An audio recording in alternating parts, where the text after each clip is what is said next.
বাংলাদেশের একটি পণ্য মজু, এই মজুর 1 টাকা ফিলিস্তিনের জন্য বরাদ্দ করছে।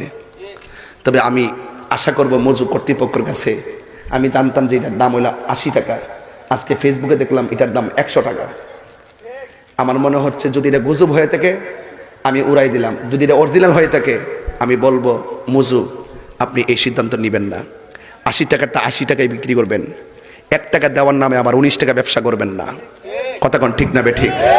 কথা বলেন ঠিক না বে ঠিক? তাইলে আপনার এই সার্ভিসটা বেশি হবে। হয়েছে আগে থেকে ছিল, তাইলে এটা কি যদি মাঝখানে, আমি এই জন্য আগে বলছি যদি হয়েই থাকে মাঝখানে ছাড় দিছিল, যাক তাইলে আমি এখান থেকে তথ্য তো পাইলাম যে এটার দাম 100 টাকাই। আলহামদুলিল্লাহ, যদি এটাই রিয়েল হয়ে থাকে তাহলে আমি বলবো মজু কর্তৃপক্ষকে আমি ধন্যবাদ দিলাম, তাদেরকে ব্যবসায়ী পণ্যের 1 টাকা লাভ ফিলিস্তিন পাঠিয়ে দিতেছে। আমরাও বলবো আমাদের যতটুকু সম্বল আছে দূতাবাসের মাধ্যমে আমরা ফিলিস্তিন